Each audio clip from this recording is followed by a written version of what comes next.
Semangat Bapak dan Ibu pada hari ini? Semangat. Alhamdulillah, luar biasa. Allahu Akbar. Terima kasih Bapak dan Ibu. Pada siang hari ini kita berkumpul dalam ruangan yang cukup nyaman dalam kegiatan pembahasan modul 1.4 dengan judul budaya positif. Dalam rangka kegiatan pembahasan ini adalah bentuk kegiatan dari pendidikan guru penggerak pada angkatan 11 dengan saya sendiri Suri Kita MTD dari SMP Negeri 38 Padang. Jadi kegiatan ini Bapak Ibu adalah serangkaian kegiatan yang mana memberikan sharing informasi kepada Bapak Ibu terkait apa yang sudah saya dapatkan dalam modul 1.4 yang berkaitan dengan budaya positif. Nah, oke. Salawat dan salam kepada Nabi Muhammad dengan hantaran kata Allahumma shalli ala Muhammad wa ala ali Muhammad, yang mana beliau sudah memperjuangkan hak ilmu pengetahuan yang kita rasakan seperti pada siang hari ini. Nah, Bapak Ibu, terima kasih banyak sebelumnya sudah meluangkan waktu dan duduk di sini saling berbagi, berkolaborasi untuk kegiatan pembahasan ini. Nah, diharapkan nanti Bapak Ibu cukup aktif juga terlibat dan nanti akan ada kegiatan-kegiatan dalam permintaan pendapat dari Bapak Ibu seperti yang sudah kita lakukan dalam pembelajaran. Nah, jadi pada kegiatan hari ini kita membahas terkait budaya positif. Sebelum kita masuk pada tema-temanya atau subbab-subbab yang akan kita bahas, kira-kira apakah makna budaya positif yang menurut Bapak Ibu tahu selama ini sejauh ini? Apakah itu dari literasi yang Bapak Ibu lakukan secara mandiri atau bacaan-bacaan yang pernah Bapak Ibu baca? Mungkin silakan kepada Bapak Ibu yang berkenan untuk memberikan pendapat.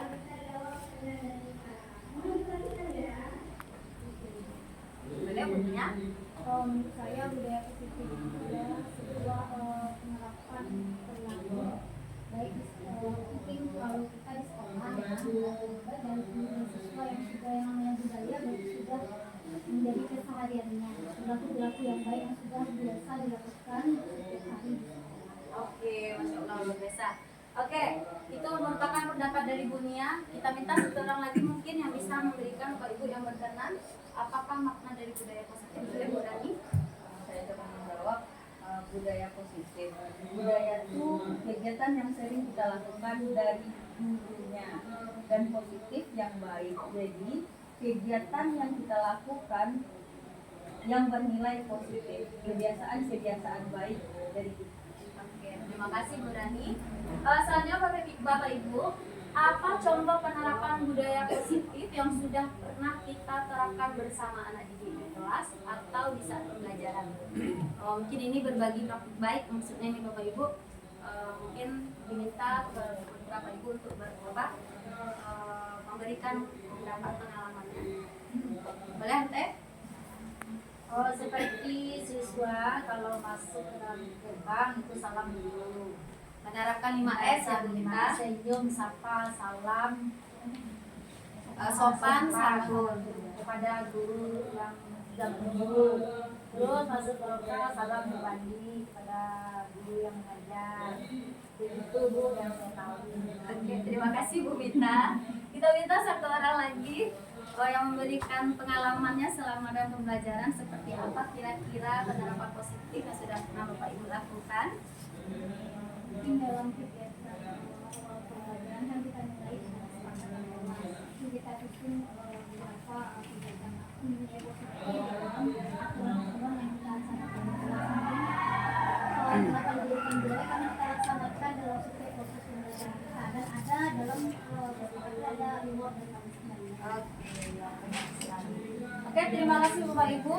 Kita lihat jika diartikan pengertian yang Bapak Ibu sudah berikan tadi sudah merujuk ke pengertiannya, yang mana budaya positif di sekolah itu merupakan nilai atau kebiasaan yang dilakukan di sekolah yang berpihak pada peserta didik agar mereka bertumbuh menjadi pribadi dengan karakter yang kuat, penuh hormat, saling menghargai, dan bertanggung jawab sesuai profil pelajar Pancasila.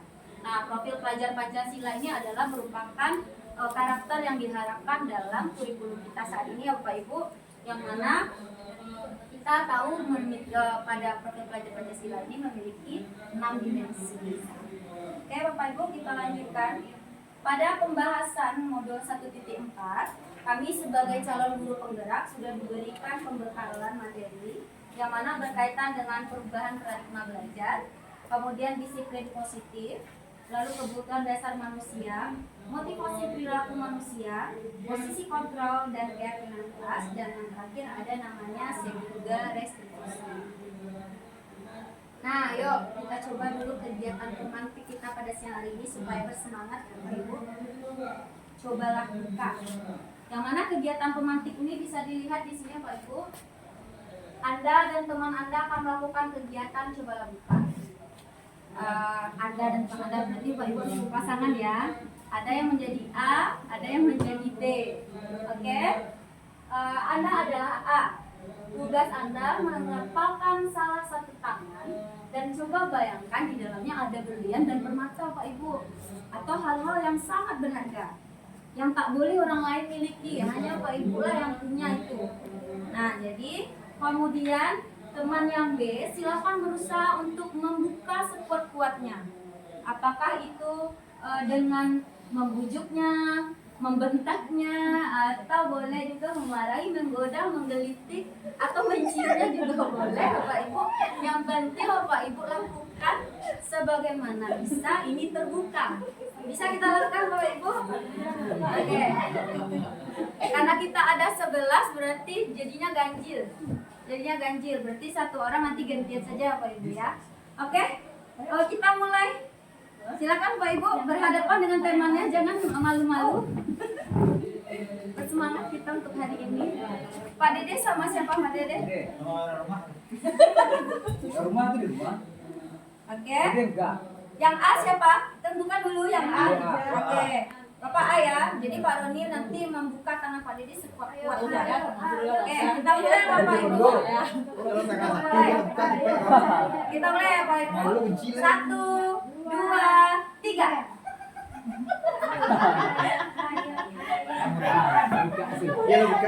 Boleh dibujuk. Boleh dibujuk. Pak Dede pasrah saja ya. Buka tiba-tiba dibuka.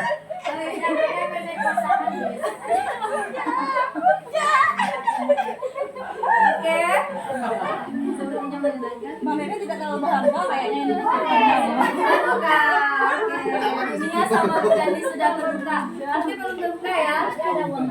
Oh, ada uangnya di situ. Tidak boleh direbut Anda. Bu Nadia sudah. Tidak mau puja ngasih hartanya. Bu Nadia sudah mau. Sudah mau.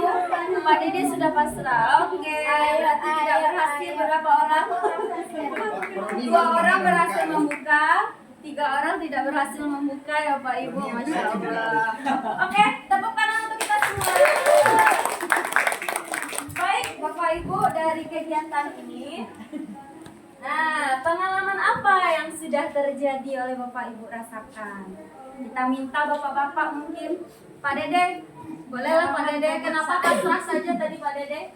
Di situ apakah Anda atau B membuka kepalan tangan? Iya. Nah, apa alasan Pak Dede tadi membuka kepalan tangannya?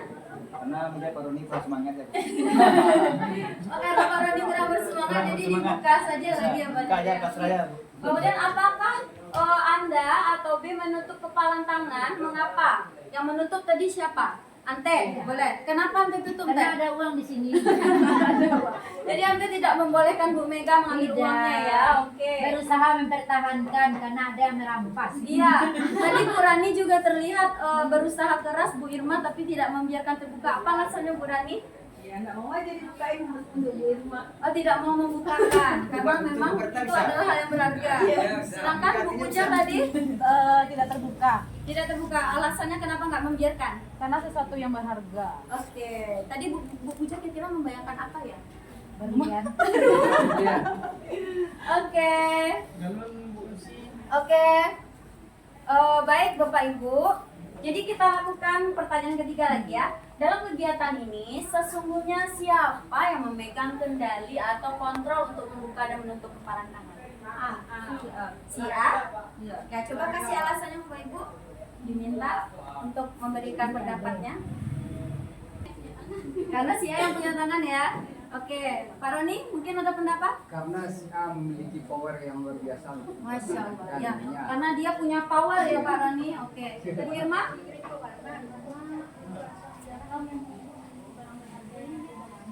Yang harus dia sembunyikan. Beragam ya Bapak Ibu ya. Nah, jadi mari kita lihat Bapak Ibu. Ternyata seperti ini kira-kira. Kita sendiri yang memegang kontrol atau kendali atas kepala tangan kita tadi. Apakah akan membuka atau menutup kepala tangan itu tergantung pada diri masing-masing sesuai kebutuhan dasar kita. Kalau rasanya kita nggak mau membuka, lah pasti akan kita pertahankan itu. Nah, berarti apapun kegiatan yang kita lakukan dalam kesehari-harian sebagai guru dalam memberikan pembelajaran, itu kontrol kendalinya ada di diri kita, Bapak Ibu. Itu maknanya. Jadi kalau kita mau melakukan hal tersebut sebaik mungkin, maka kitalah yang memberikan kontrol tersebut kepada anak supaya dia berjalan dengan baik sesuai dengan harapan dan tujuan dari pembelajaran yang diharapkan di hari ini. Kira begitu ya Pak Ibu. Oke, tepuk tangan untuk kita semua. Baik, selanjutnya paradigma belajar. Dulu zaman-zaman kolonial Bapak Ibu, belajar itu sangat susah ya. Mendapatkan pendidikan, mendapatkan tempat belajar itu sangat susah sekali. Yang mana rakyat diajari berhitung, menulis, membaca ya seadanya saja. Bahkan hanya orang-orang tertentu dengan golongan darah tertentu, dengan kasta tertentu. Tidak dapat semua rakyat Indonesia menikmatinya. Itu di zaman-zaman penjajahan atau kolonial. Sedangkan setelah kemerdekaan, belajar itu adalah kemerdekaan kita sendiri. Artinya hak semua orang, baik itu disabilitas, baik itu orang yang seperti kita yang biasa, itu memiliki hak yang sama dalam pembelajaran, mendapatkan pendidikan yang setara.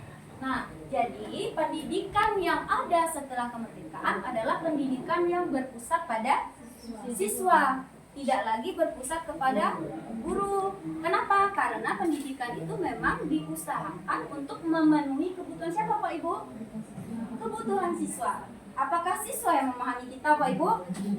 Tidak. Kalau secara teorinya, kita sebagai pembelajar di dalam pembelajaran, guru berarti ya perannya ya, kita menyediakan bagaimana sarana dan prasarana anak kita di kelas sesuai dengan kebutuhan. Dan Bapak Ibu yang tenaga pendidik juga memberikan pelayanan sesuai dengan kebutuhan anak. Baik Bu Nadia misalnya di perpustakaan, Pak Karta di bidang keamanan itu memberikan pelayanan sesuai dengan kebutuhan anak. Kalau anaknya disabilitas seperti apa kita melayani. Nah, begitu kira-kira pendidikan pasca kemerdekaan. Nah, ini kira-kira lagi Bapak Ibu pendidikan paradigma baru yang mana pembelajaran berorientasi pada penguatan kompetensi dan pengembangan karakter yang sesuai dengan nilai-nilai Pancasila. Dan pembelajaran paradigma baru memastikan praktik pembelajaran yang berpusat pada murid, yang mana setiap murid belajar sesuai dengan kebutuhan dan tahap perkembangannya untuk mewujudkan profil pelajar Pancasila. Nah, Pak Ibu, di Loka Karya tema kita sudah ke arah sini. Kira-kira Pak Ibu ingat apa yang kita persiapkan pada saat Loka Karya? Iya, betul Bu Mega. Apa Bu Mega? Modul ajar. Modul ajar apa yang kita sediakan Bapak Ibu? Berdiferensiasi. Kira-kira pemahaman Bapak Ibu terkait pembelajaran berdiferensiasi itu bagaimana? Pembelajaran yang berpusat pada siswa sesuai dengan kebutuhan siswa. Betul, betul ya Bu ya. Memang mengharapkan pembelajaran yang berpusat pada siswa di mana kita menyesuaikan kebutuhan belajarnya sesuai dengan keunikan anak-anak kita. Nah, seperti itu. Berarti kita harus menyediakan berapa model itu Bapak Ibu kira-kira? 3? 10? Apakah bisa kira-kira tercover sama Bapak Ibu? Tidak. Berarti sebenarnya pembelajaran diferensiasi ini bukan ya biasa ya sebagai guru, bukan seperti itu maksudnya, tapi kita mencari strategi supaya bisa memenuhi atau memberikan sarana dan prasarana yang mudah kepada anak supaya mereka bisa belajar sesuai dengan harapan yang diharapkan dalam tujuan pembelajaran. Jadi bukan berarti kita harus pakai model-model A, B, C semuanya kita buat pula dalam satu model pembelajaran dalam satu pertemuan, itu pusing jadinya Pak Ibu. Tapi kita menyediakan bagaimana sarananya bisa mudah untuk anak-anak kita dapatkan. Ibu permisi ya Bu. Boleh Bu. Nah, karena tadi kita menyinggung Profil Belajar Pancasila, inilah harapan dari kegiatan yang diharapkan dari kurikulum kita sekarang berupa 6 dimensi. Yang pertama ada beriman, bertakwa kepada Tuhan Yang Maha Esa dan berakhlak mulia. Nah, ini sudah ada kita terapkan di sekolah kita ya Bapak Ibu. Salah satunya melalui kegiatan-kegiatan ada yang muhadarah ya, keagamaan, muhadarah. Ada sholat duha, sholat berjamaah, berdoa sebelum belajar, berinfak di hari Jumat, dan peduli anak yatim. Nah, itu agenda tahunan kita. Kemudian menciptakan peserta didik yang mandiri, bernalar kritis, berkebinekaan global, bergotong royong, dan kreatif. Ini sudah tercantum juga dalam visi dan misi sekolah kita. Oke, sampai di sini kira-kira ada pertanyaan dulu Pak Ibu? Tidak. Nah, jadi kalau kita kembali merujuk Bapak Ibu, yang mana menurut filosofi pendidikan Ki Hajar Dewantara, yang kegiatan pembelajaran itu adalah kegiatan yang benar-benar memenuhi, menuntun, menghamba kepada peserta didik. Di sini ada bagian-bagian yang dijadikan poin intinya, bahwasanya Ki Hajar Dewantara menyatakan setiap individu itu adalah unik. Kita itu berbeda beragam dengan karakter, dengan pribadi, personality yang beragam dan tidak akan pernah sama. Nah, tapi bisa disamakan. Apakah bisa menjadi suatu kolaborasi yang bisa mencapai tujuan yang sama? Bisa. Karakter kita memang unik, tapi kita bisa mencapai tujuan yang sama secara berkolaborasi. Nah, kemudian analogi yang disampaikan oleh Bapak Ki Hajar Dewantara itu terkait analogi petani. Kalau kita nanam jagung Bapak Ibu, mau jagungnya bagus dengan isi yang bagus, maka caranya pupuklah, jagalah, rawatlah, siramlah. Tapi kalau kita nggak mau, berarti nanti jagungnya bagaimana? Bolong-bolong ya, bolong-bolong. Kemudian nanti yang jagungnya tadi tidak berisi. Nah, jadi apapun yang kita harapkan itu sesuai dengan keuletan kita dalam menjaga, merawat, membimbing, mempelajarkan anak kita di dalam kelas. Nah, itu seperti yang dianalogikan oleh Bapak Ki Hajar Dewantara kita. Kemudian Bapak Ki Hajar juga menjunjung tinggi terkait nilai-nilai budi pekerti, karakter, akhlak mulia. Kemudian ada trilogi dari pendidikan yang 3 itu Bapak Ibu. Ada Tutwuri Handayani. Oke. Ada 3. Mendorong dari belakang. Kemudian ada mendorong, membimbing. Kemudian memberikan teladan kepada peserta didik yang mana sesuai dengan harapan untuk mencapai tujuan yang selamat berhenti.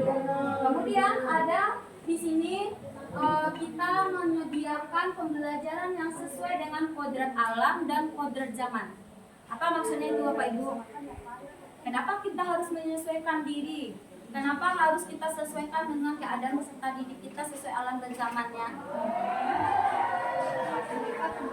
Zaman yang tidak sama dengan saat kita belajar. Ya. Mereka tentu di zaman sekarang Bahkan mereka lahir pun teknologi sudah sangat canggih ya Bun ya. Ya. kita belajar pada masa zaman kita belum ada teknologi, belum berkembang Begitu besar. Betul. Seingat Bu Suri dulu Bun ya, waktu zaman SMP handphone itu masih layar biru.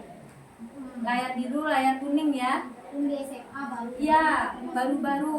Tapi di saat perkembangan iptek itu terasa ketika sudah kuliah di semester 5. Mulai dari BlackBerry, kemudian langsung naik ke yang smartphone ini, yang 4G, 5G seperti itu. Nah, pembelajaran juga berkembang ternyata 4.0, 5.0. Nah, disesuaikan dengan perkembangan teknologi. Kalau Bapak Ibu guru kita nanti mengajarkan tidak sesuai zaman, bagaimana keadaan nanti murid-murid kita? Ya kan? Anak-anak kita ini sudah sangat canggih dalam teknologi. Jika kita tidak bisa membimbing mereka, keahlian-keahlian mereka yang mereka dapatkan dari sejak kecil, itu akan membuat anak-anak didik kita nanti tidak sesuai dengan kodrat alam dan zamannya dalam menerima pembelajaran. Nah, seperti itu ya Pak Ibu. Yang mana tadi ada budaya positif, kemudian ada paradigma tentang pembelajaran, tentang pendidikan, tentang Silaturahmi juga, dan yang kedua terkait disiplin positif. Nah, kembali diminta pendapat mungkin menurut Bapak Ibu yang berkenan memberikan pendapat apa yang dimaksud dengan disiplin positif. Disiplin maksudnya bagaimana kira-kira itu Pak Ibu? Pak Dede boleh Pak Dede? Sepertinya mau memberikan pendapat. Itu satu bentuk proses perubahan. Proses perubahan ya Pak Dede. Oke, baik. Oh, baik. Mungkin ada lagi pendapat dari Bapak Ibu yang lain? Boleh Bu Nia?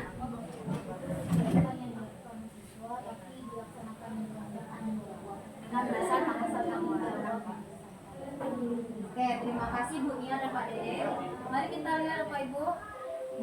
Nah, ini kira-kira. Disiplin positif itu berasal dari kata disiplina, yang artinya belajar. Disiplin mengacu pada disiplin diri yang memiliki rasa tanggung jawab, menyinggung ya seperti yang Bapak Ibu sampaikan tadi, terhadap apa yang dilakukannya berdasarkan nilai-nilai yang diyakini. Disiplin positif ini berkaitan tadi dengan salah satu cara penerapan disiplin yang bertujuan untuk menumbuhkan kesadaran serta memberdayakan peserta didik tanpa ada imbalan, penghargaan, reward, ancaman atau adanya hukuman. Nah, sebagai pendidik, tujuan kita adalah menciptakan peserta didik yang memiliki disiplin diri sehingga mereka bisa berperilaku mengacu kepada nilai-nilai kebajikan universal dan memiliki motivasi intrinsik dalam perubahan perilaku ke arah yang lebih baik. Jadi kita mengharapkan adanya motivasi dalam diri anak kita untuk melakukan sesuatu yang mengarah kepada nilai-nilai kebaikan. Nah, seperti itu. Kata disiplin ini sering dikaitkan dengan tata tertib ya Bapak Ibu. Sekolah kita juga memiliki tata tertib sekolah. Kemudian kelas kita juga ada tata tertib kelas. Nah, kemudian supaya tujuannya teratur dan ada kepatuhan dalam peraturan tersebut. Kata disiplin juga sering dihubungkan dengan hukuman. Karena kalau anak yang melanggar biasanya tidak disiplin dan ujung-ujungnya mendapatkan sanksi dari belajar dengan disiplin tidak harus ternyata dengan memberi hukuman Bapak Ibu. Jadi konsep kita yang selama ini dengan memberikan hukuman ternyata belum tepat. Nah, kenapa? Karena mendisiplinkan itu sebenarnya tidak harus dengan menghukum.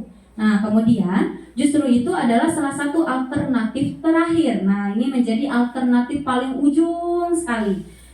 Dan kalau perlu tidak digunakan sama sekali. Ini kalau perlu ya Bu Ibu. Tapi kalau misalnya memang darurat dan memang perlu dan dibutuhkan, maka kita diminta bisa melakukannya.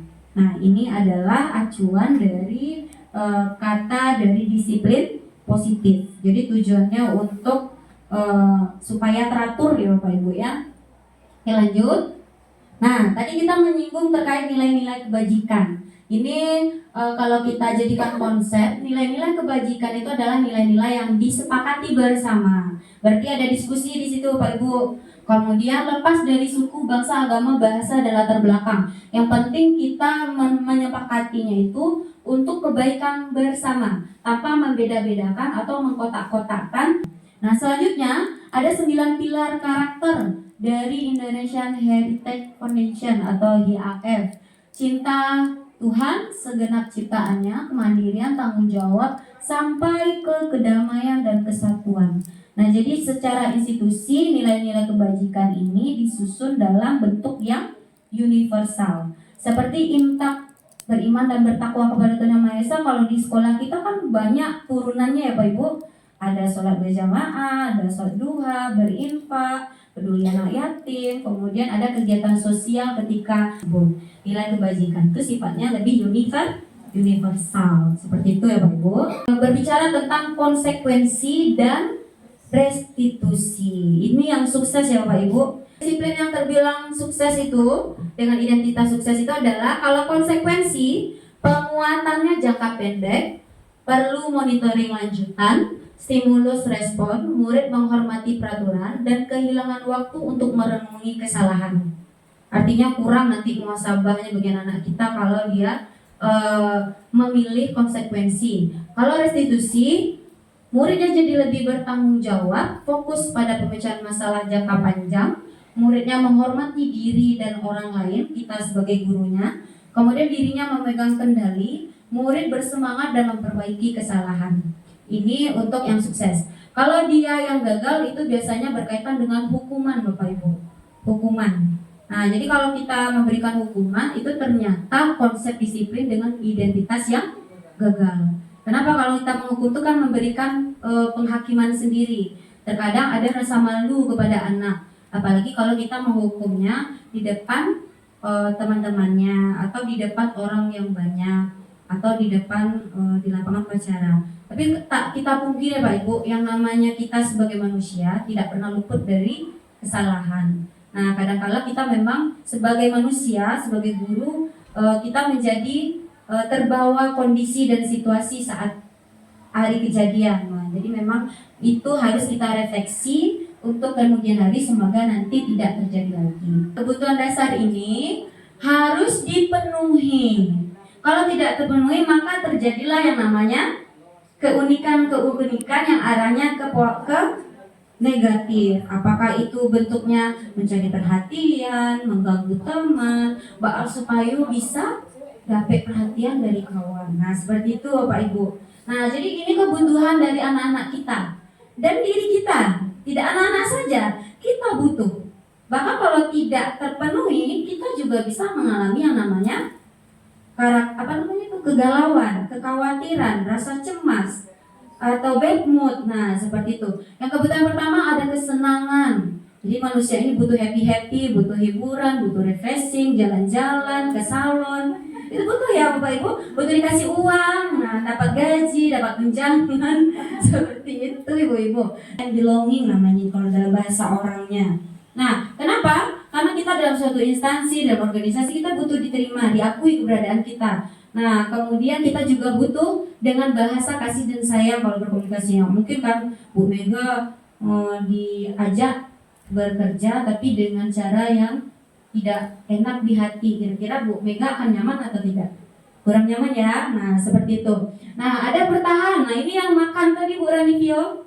Yang makan tadi kita butuh makan, butuh minum, butuh vitamin, butuh segala-galanya yang kaitannya ke arah area Sumatera Tengah. Untuk kasus yang terjadi yang pernah kita dapatkan di sekolah kita Pak Ibu. Tidak komunikasi.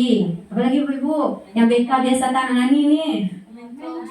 Mencoba untuk keluar kelas, kemudian meminta uang temannya itu dengan paksa. Nah, ini banyak faktornya, baik internal maupun eksternal, baik dari dalam ataupun dari luar. Artinya Bapak Ibu, kita sebagai guru memang tanggung jawabnya sangat luar biasa, menggali potensi anak, menggali profil anak.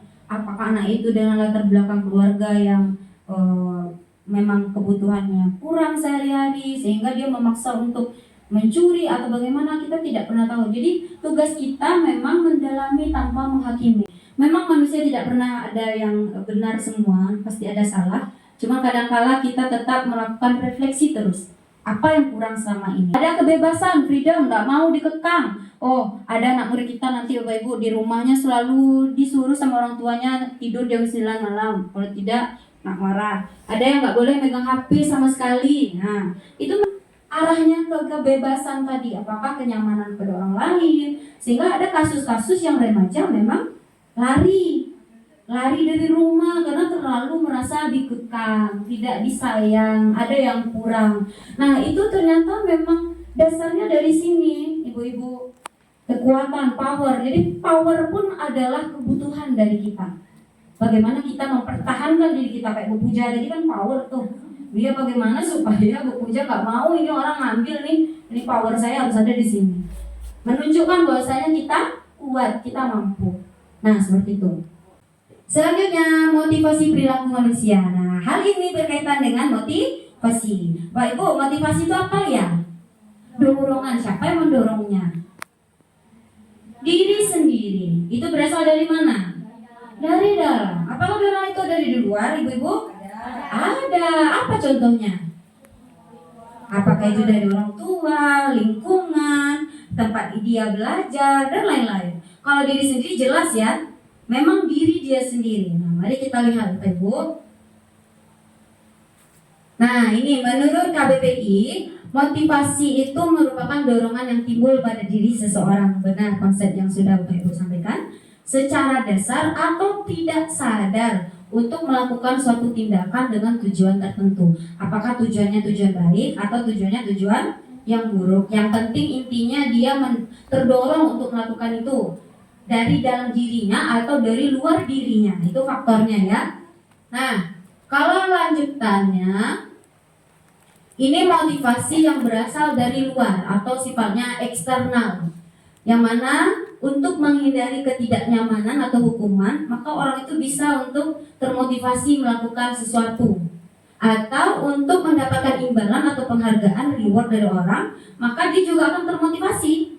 Contohnya, misalnya kita dulu waktu zaman sekolah pasti butuh diakui dalam terima hasil rapor. Nah, berarti kita minta apa sama orang tua biasanya? Hadiah. Nah, itu reward berarti kan? Itu berarti motivasi yang berasal dari eksternal.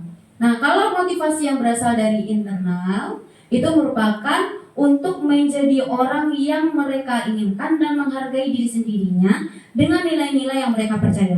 Artinya kita memiliki prinsip sendiri, nilai-nilai kebaikan yang kita pijak sendiri, lalu nanti tanpa ada gangguan dari luar kita tetap berpijak pada itu.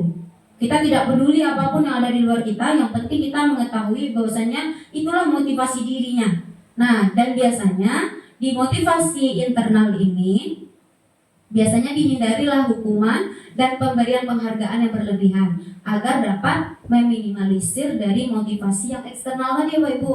Karena nanti ketagihan. Contoh, kita memberikan reward di kelas.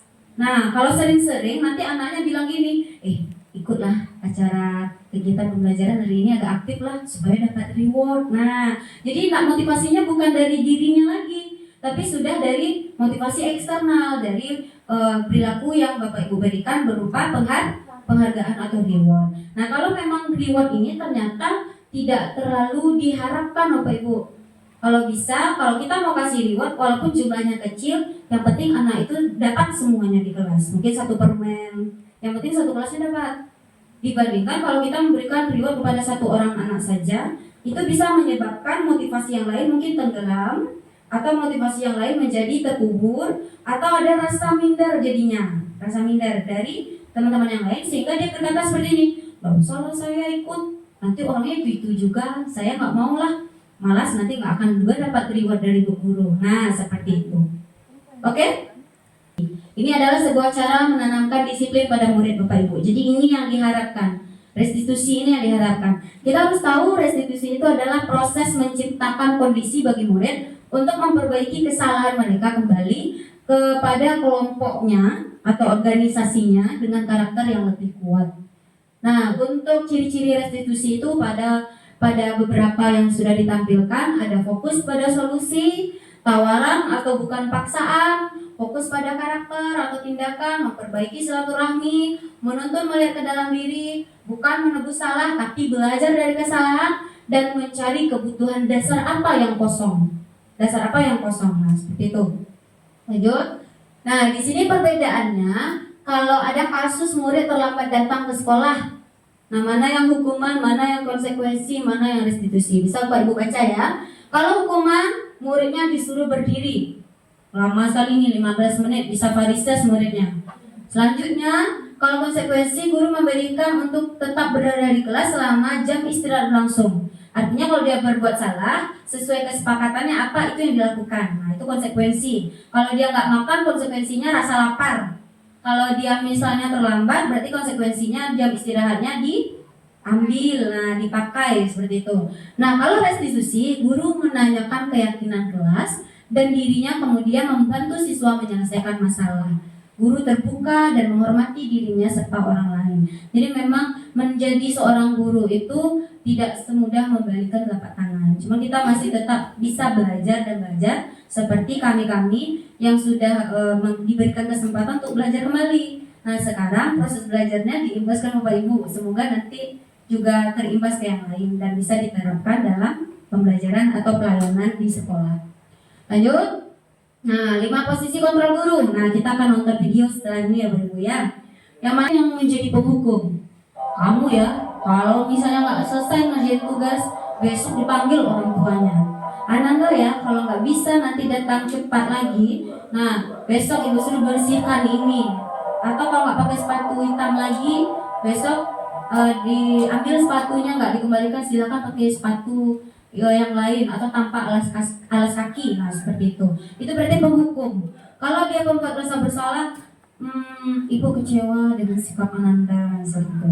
Atau ibu sangat merasakan Ananda itu sebenarnya berpotensi, tapi kenapa ya akhir-akhir ini Ananda menunjukkan hal-hal yang buruk. Nah, seperti itu. Jadi menjadikan siswa kita berpikir, kok ibu tuh kecewa sama saya. Seperti itu. Lanjut. Teman, ada yang sebagai teman, best friend sekali dengan gurunya. Kemudian ada sebagai pemantau yang mengawasi, ada yang sebagai manajer. Secara idealnya Bapak Ibu, ini adalah posisi kontrol kita. Dan yang ideal sekali itu berada di yang terakhir, seorang manajer. Yang manajer ini benar-benar memberikan bimbingan dengan cara yang penuh kasih sayang sesuai dengan posisi kontrolnya dan sesuai dengan kebutuhan anaknya. Kalau anaknya tadi kurang cinta, berarti arah manajernya ke sana. Seperti apa kasusnya dulu, berarti. Nah, ini yang akan kita tonton bersama.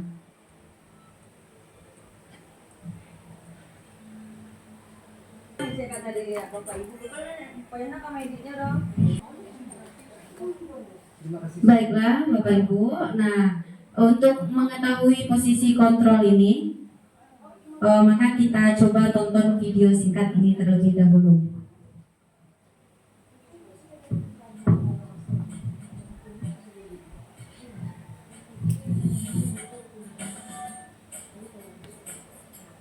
Halo, Bapak Ibu guru calon guru penggerak.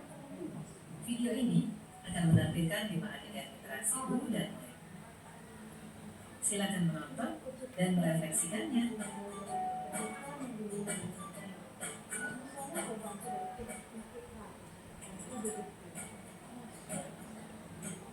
Bagi anak-anak, silakan PKR yang kemarin ibu berikan diletakkan di meja. Atau kamu sudah mengerjakan belum? Kamu selalu ya nggak ngerjain PR. Sekarang kamu duduk di depan, lalu tulis. Saya berjanji tidak akan mengulangi lagi. Saya berjanji akan berusaha menjadi murid yang rajin belajar sampai pelajaran saya selesai.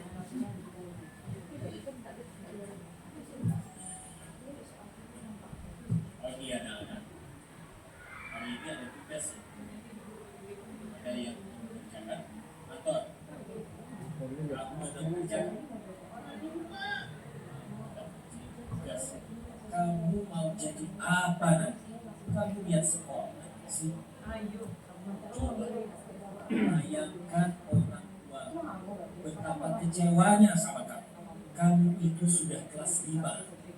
Harusnya bertanggung jawab sama diri sendiri.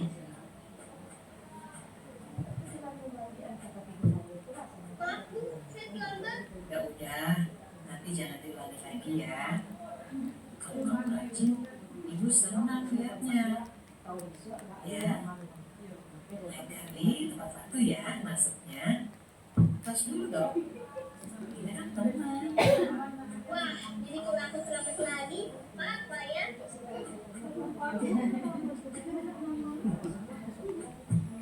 Kamu kok nggak pakai baju olahraga? Bapak catat, kamu sudah 3 kali loh nggak ikut olahraga bulan ini. Ya Pak, udah 3 kali berarti saya dapat posisi Pak.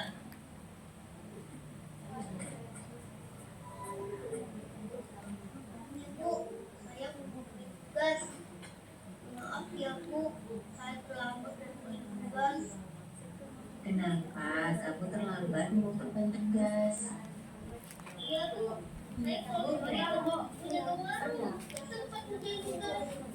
Kira-kira nih, apa yang bisa kamu perbaiki supaya kamu bisa mengerjakan tugas tepat waktu? Coba, kapan biasanya kamu membantu ibu jualan? Yang penting sampai jam 8 malam. Bagaimana kalau kamu membuat jadwal? Kapan kamu akan mengerjakan tugas? Oh gitu ya Bu.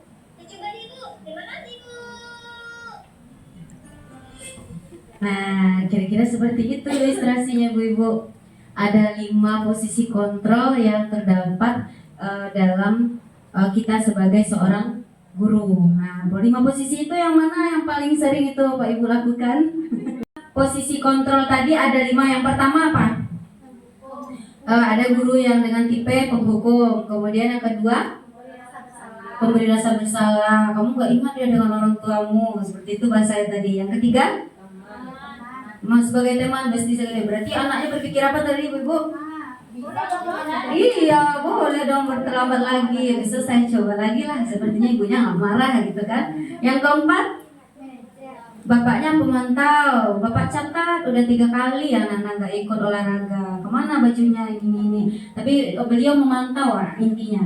Sedangkan yang kelima itu sebagai manajer, menanyakan kira-kira apa yang bisa dilakukan untuk mengubah kesalahan yang dilakukan oleh anak didik tersebut. Nah, ini adalah salah satu bentuk dari ketika guru berbuat, guru berkata dan hasilnya. Di sana nampak ada motivasi eksternal, intrinsik, kemudian ada identitas gagal, identitas sukses. Lalu yang termasuk dalam identitas gagal ini adalah yang berperilaku kontrol negatif. Contohnya seperti menghukum dan membuat orang merasa bersalah. Berarti itu ternyata itu adalah identitas gagal Bapak Ibu. Sedangkan yang suksesnya adalah perilaku kontrol positif, yaitu teman, pemantau, dan manajer.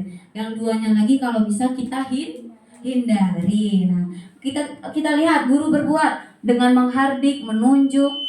Kalau dengan kalimatnya kamu tidak melakukan apa nih? Kalau kamu tidak melakukan, saya akan, ibu akan, bapak akan. Berarti kan nanti posisinya akan memberontak anak kita ini. Kita tidak menyelesaikan tugas. Berapa kali sih saya sudah mengatakan kepada kamu? Berapa kali ya? Ingat bukan apa yang telah saya lakukan untuk kamu? Nah, kamu tidak akan pernah berhasil. Dan yang terakhir, apa rencanamu? Oke, kita lihat ya. Ini merupakan pembuat rasa bersalah yang pertama ya. Sepakat kita ya. Yang kedua tadi penghukum. Yang ketiga teman. Yang keempat pemantau. Yang kelima manajer. Benar. Yang keenam ya. Yang ketujuh. Nah, ini pemantau ternyata Ibu. Kamu tidak akan mendapatkan bintang bila tidak menyelesaikan tugas. Artinya kita berbicara bahwasanya kalau gambarannya seperti ini, kalau Anda tidak melakukan tugas, nah seperti itu. Nah, berapa kali sih ini pembuat rasa bersalah, ini sebagai teman, dan ini pembuat rasa bersalah, dan yang terakhir adalah sebagai manajer. Tepuk tangan untuk kita semua. Nah, diminta kesediaan Bapak Ibu menentukan posisinya di rumah yang mana. Bolehlah Bu Vio, yang mana posisi Bu Vio di rumah? Kemik Bu Vio. Di rumah Bu Vio kira-kira posisi 1 sampai 5 di mana kira-kira tempatnya? Teman, kalau yang di sekolah atau tempat kerja? Lebih dominan ke sana, Bu. Oke, Pak Roni boleh berikan pendapat, Pak? Kalau di rumah biasanya pemantau dan manajer. Oke, kalau di tempat kerja? Masuk sama apa gitu ya? Atau tidak ada? Manajer. Manajer ya Pak, oke. Boleh Bu Mega di posisi di rumah di mana Bu? Sebagai teman, sedangkan yang di sekolah? Penghukum, oke. Memang ya kita beragam posisinya, tapi sekarang kita sudah dapat materinya ya. Semoga nanti kita bisa kembali merefleksi dan memberikan perubahan yang lebih baik untuk kedepannya. Mudah-mudahan nanti kita bersama bisa dengan posisi teman, pemantau atau manajer. Seideal-idealnya itu di posisi yang ke-5. Oke. Lanjut. Selanjutnya adalah keyakinan kelas. Ini terutama kepada guru-guru mata pelajaran dan Bapak Ibu wali kelas. Nah, keyakinan kelas ini merupakan kenapa harus keyakinan kelas dulu deh. Kenapa harus keyakinan? Kenapa nggak peraturan? Kenapa nggak tata tertib? Bu Nia, boleh. Karena kalau keyakinan itu lebih mengarah kepada diri siswa sendiri, karena apa yang mereka yakini itu yang mereka jalankan. Wah, luar biasa. Apa yang mereka yakini? Tepuk tangan untuk Bu Nia. Apa yang mereka yakini? Apa yang mereka inginkan? Apa yang mereka harapkan? Itu yang mereka ingin wujudkan. Berarti itu udah dorongannya dari mana? Secara internal, udah dari dalam, eksternal. Oke. Nah, ini ada lagi nih, mengapa kita memakai aturan dengan memakai helm saat berkendaraan, harus pakai sabuk pengaman. Itu kan sebenarnya inisiatif atau kesadaran diri kita. Tapi masih banyak kan yang belum sadar diri bahwasanya sebenarnya yang perlu dilindungi itu dalam berkendaraan adalah tubuh kita, salah satunya kepala, dan tubuh kita bagian yang lain ketika kalau misalnya terjadi kecelakaan. Itu harapannya. Oke.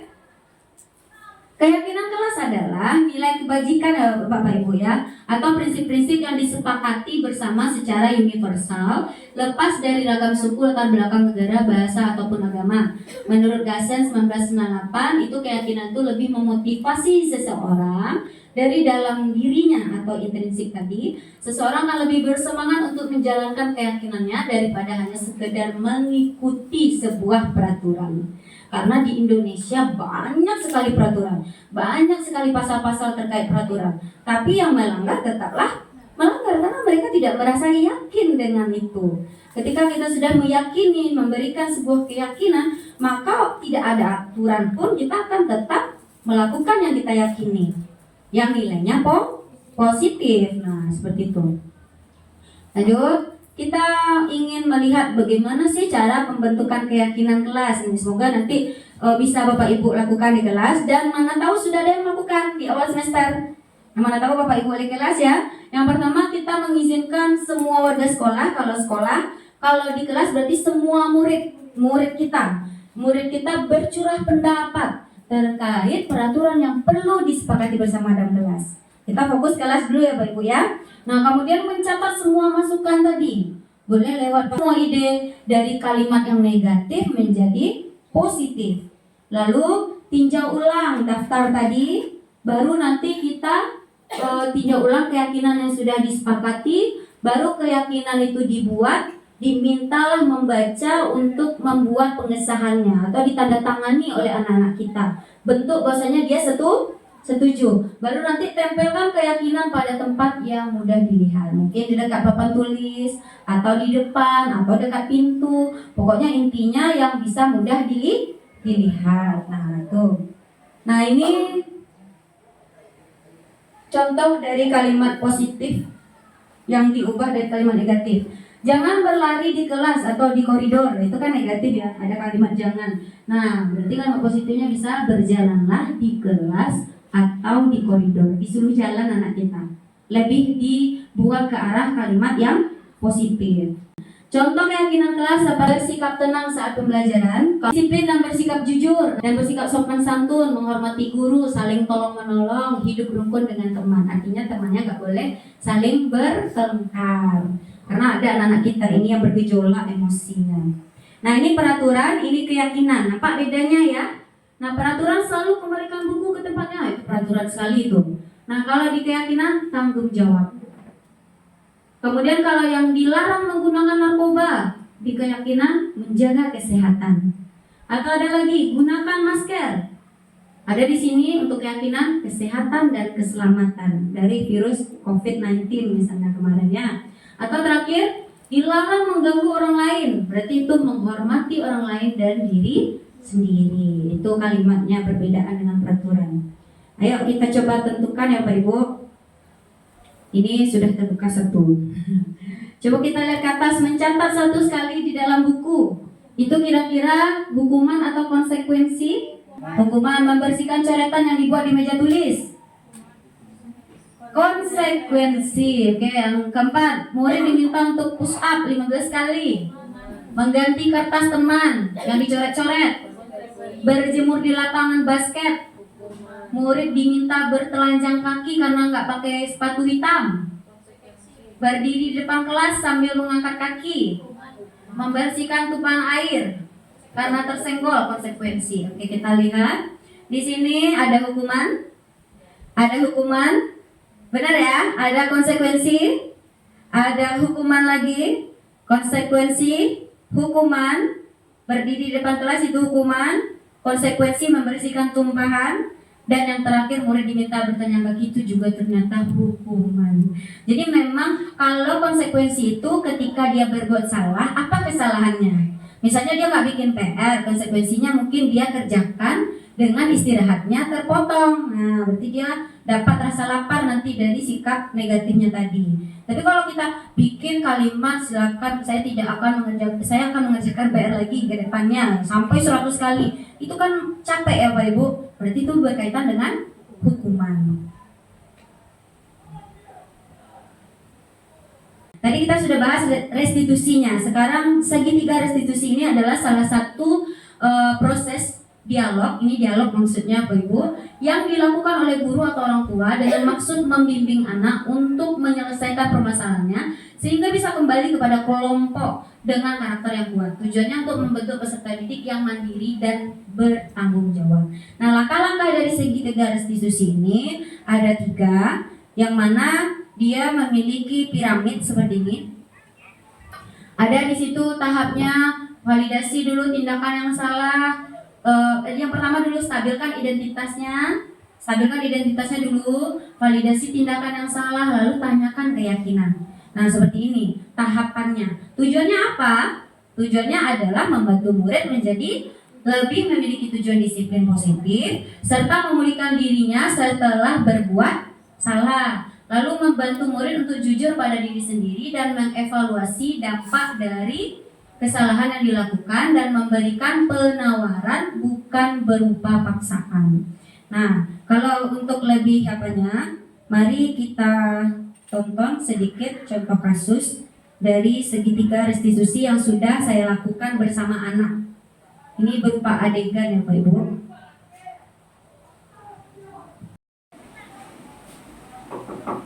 Assalamualaikum Bu. Waalaikumsalam. Silakan masuk, Nak. Silakan duduk. Gimana hari ini kabarnya, sehat? Alhamdulillah sehat Bu. Sehat ya. Terlihat kurang bersemangat nampaknya. Ya Bu. Iya. Begini, Ibu memanggil Dewa itu karena tadi mendapat informasi dari Bu Ica. Kabarnya Dewa bertengkar ya dengan Hijrah ini di saat pembelajaran Bu Ica. Iya Bu. Kenapa kira-kira ya bertengkar ya? Oh, Dewa lagi serius belajar tapi hijrahnya berisik Bu. Sangat berisik. Iya Bu. Jadi gimana perasaannya? Perasaan Dewa kesal, marah, terus pokoknya nggak suka sama hijrah Bu. Karena terganggu saat pembelajaran tadi. Iya Bu. Sebenarnya wajar ya Dewa ya, karena Hijrah ini berbuat seperti itu apakah baru kali ini atau sudah sering? Sudah sering Bu. Jadi tadi Dewa sangat menunjukkan marah rasanya. Iya Bu. Ya memang sih kalau ketika ibu dengan posisi Dewa, pasti ibu akan juga menunjukkan sikap yang demikian. Lalu apa yang Dewa lakukan terhadap Hijrah tadi nak? Dewa mendorong hijrah sama menarik hijrah Bu. Kemudian ada lagi? Ya, Bu. Apakah Hijrah membalas? Tidak. Tidak. Nah begitu. Pasti Dewa berbuat seperti itu ada alasannya ya? Ada Bu. Ada, kira-kira bisa cerita ke ibu alasannya? Ya setiap Dewa belajar pasti si hijrah itu berisik terus Bu. Setiap hari seperti itu Bu. Jadi kesal aja Bu. Jadi kesal ya Nak, ya. sebenarnya wajar sih jika dewa merasa marah terhadap sikap Hijrah ini, karena dia mengganggu konsentrasi dewa dalam belajar, terutama tadi pelajaran dari yang disampaikan Ica ya nak ya. Nah, ibu menghargai tindakan dewa ini. Manakala kalau misalnya tadi tidak sempat dikendalikan, mungkin akan bisa terjadi lebih parah lagi ya nak ya. Nah, sekarang begini saja, coba kita pikirkan ya nak ya, tindakan dewa yang marah tadi dengan mendorong Hijrah lalu menghardiknya dengan kata-kata yang keras, apakah itu sesuai dengan keyakinan kelas anak? Tidak ya nak ya. Menurut dewa, keyakinan kelas apa ya kira-kira yang dilanggar? Tidak menyayangi teman sama menghargai teman, Bu. Berarti tidak menunjukkan rasa sayang pada teman ya, dan juga tidak menghargai Teman. teman. Oke, itu. Jadi menurut dewa saling menghormati dan menyayangi teman itu penting nggak? Mungkin Penting ya? Penting sekali atau penting sedikit? penting sekali, Bu. Ya, penting sekali. Nah, baik, jika menurut dewa itu penting, kira-kira keyakinan kelas apa yang harus dilakukan saat dewa merasa marah dan kesal tadi, Mak? Dewa harus sabar, terus ngomong baik-baik ke Hijrah. Kalau Hijrah masih nggak mau dengar, kasih tahu guru, Bu. Kasih tahu guru. Guru yang mana? Guru yang ngajar di kelas itu, Bu. Oh iya, guru yang saat mengajar itu ya. Iya. Tapi kalau misalnya memang tidak berubah juga gimana dong? Apa yang harus dewa lakukan? Dewa punya siapa di sini? Di kelasnya punya siapa? Nah, Bu. Guru siapa lagi yang ada di kelas? Teman, Ada guru, ada teman. Gurunya itu yang di kelas ada guru wali kelas. kelas. Jadi kalau guru makannya tidak tanggap, dewa bisa laporkan ke Guru wali kelas, Bu. wali kelasnya. Paham nak? Paham. Paham, oke. Nah, kira-kira dewa bersedia nggak memperbaiki masalah ini? Sedia, Bu. Bersedia. Apa yang dewa lakukan kira-kira untuk memperbaiki posisi kalau terjadi lagi nih ke depannya? Jika Hijrah masih berisik, Hmm? Dewa akan laporkan kepada guru wali kelas, Bu. Lakukan kedua kelasnya ya. Sebelum lapor, dewa harus ini dulu sama Hijrah. Ngomong baik-baik dulu. Ngomong baik-baik dulu, nggak boleh langsung Dewa. dorong. Karena kalau misalnya Hijrah terbuka sama didorong kan dewa juga yang bermasalah hati kan. Iya, Bu. Nah, paham ya nak ya? Paham, Bu. Oke. Jadi solusi yang dewa berikan tadi bisa ibu dengar kembali? Apa kira-kira tadi? Kalau sekiranya ini terjadi lagi, dewa harus ngapain? Dewa harus sabar. Mm-mm. Terus jika Hijrah masih berisik, Dewa harus ngomong baik-baik sama Hijrah. Jika masih tidak mau dengar, lapor ke wali kelas. Oke, benar sekali sayang. Jadi itu tetap semangat ya. Belajarnya tetap fokus dan organisasi OSISnya tetap dijaga, dipantau adik-adiknya, lakukan yang paling baik untuk sekolah kita ya. Ibu bangga sama dewa. Silakan lagi kembali ke kelas. Ya. Bu, terima kasih, Bu. Waalaikumsalam. Ya, sama-sama. Assalamualaikum warahmatullahi wabarakatuh. Perkenalkan, nama saya Dewanta Tirama Armanto yang biasanya dipanggil Dewa. Saya dari kelas 9A.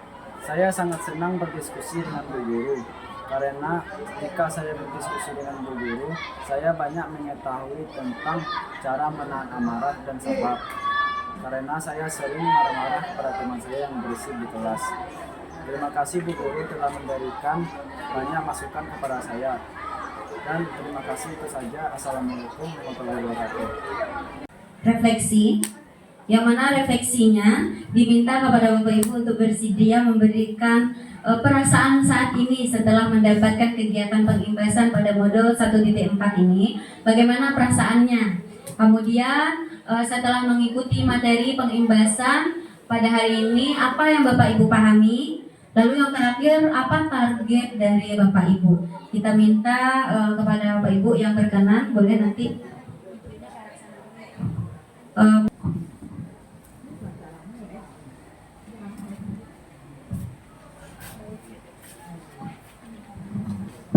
Baik, terima kasih Bu Suri atas kesempatannya.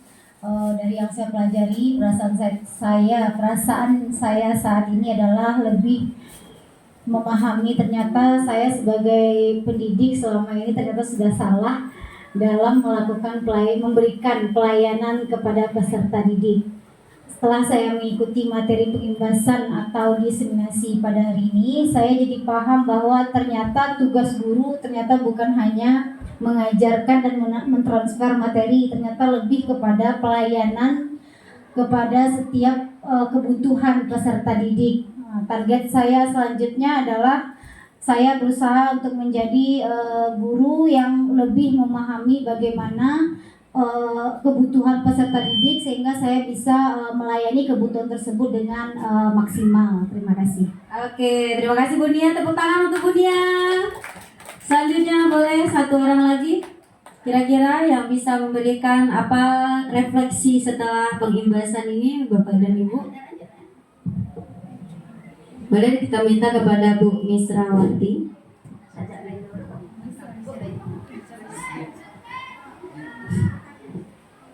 Baiklah, perasaan saya saat ini sangat senang sekali. Kenapa? Setelah mengikuti materi pengimbasan diseminasi pada hari ini, saya jadi paham bahwa konstitusi itu kita membujuk anak kepada arah yang lebih baik, dan kita harus memahami masalah yang dihadapi oleh anak itu sendiri dan bagaimana penyelesaiannya. Sedangkan target saya untuk selanjutnya adalah bagaimana saya akan melakukan segitiga restitusi ini pada anak didik saya untuk selanjutnya, dan bagaimana untuk melanjutkannya di SMP 38 Padang ini lebih maksimal lagi. Sekian dan terima kasih. Assalamualaikum. Berikan tepuk tangan yang meriah untuk Bu Mis. Terima kasih Bu Mis. Mungkin itu kegiatan kita pada hari ini, yang mana perasaan saya sebagai pembawa materi hari ini juga merasakan sangat senang. Terima kasih ya Pak Ibu sudah mau berkolaborasi, duduk meluangkan waktu untuk menerima apa informasi yang sudah saya dapatkan dalam pembelajaran modul 1.4 terkait budaya positif. Nah, mudah-mudahan kegiatan ini adalah kegiatan yang menjadi bermakna bagi Bapak Ibu dan bisa merefleksi pula pembelajaran yang selama ini sudah kita lakukan seperti apa dan apa yang harus kita lakukan ke depannya. Nah, kemudian target saya berikutnya, saya terus akan semangat walaupun nanti apapun kendalanya, seperti hari ini pun ada kendala tapi tetap bersemangat. Kenapa? Karena Bapak Ibu ada bersama saya, orang-orang yang memberikan support. Terima kasih. Dan semoga menjadi amal ibadah. Oke, terima kasih Bapak Ibu. Dan hari ini kita tutup pertemuan kita dengan hamdalah. Alhamdulillahirrahmanirrahim. Terima kasih. Mari tepuk tangan untuk kita semua. Wabillahi taufiq wal hidayah. Assalamualaikum warahmatullahi wabarakatuh.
Berarti kita semangat ya.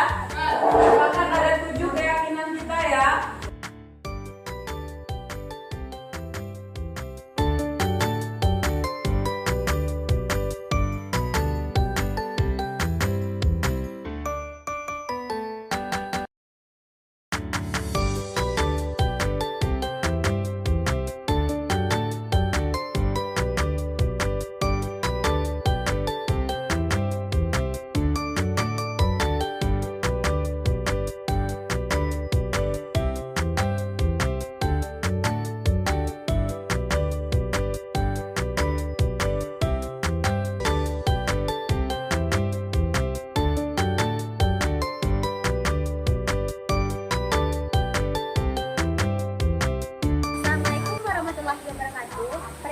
nama saya Vanessa Nesmanda, berasal dari kelas 8D. Assalamualaikum warahmatullahi wabarakatuh. Perkenalkan, nama saya Nafla Priyaningsi. Saya berasal dari kelas 8D. Assalamualaikum warahmatullahi wabarakatuh. Perkenalkan, nama saya Sandra Buya Fakri dari kelas 8D. Assalamualaikum warahmatullahi wabarakatuh. Perkenalkan, nama saya Faria Rakim dari kelas 8D. Assalamualaikum warahmatullahi wabarakatuh. Perkenalkan, nama saya Rahmat Adli Ramadan. Saya berasal dari kelas 8G. Saya sangat senang termotivasi. Ya. Saya merasa menarik dan seru.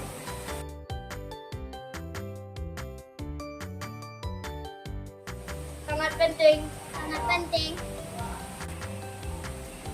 Sangat penting. Saya menjadi saling menghargai. Saya menjadi percaya diri. Saya lebih mandiri. Saya bisa lebih baik lagi. Kita laksanakan keyakinan kelas kita. Dadah, sampai jumpa. Sampai jumpa.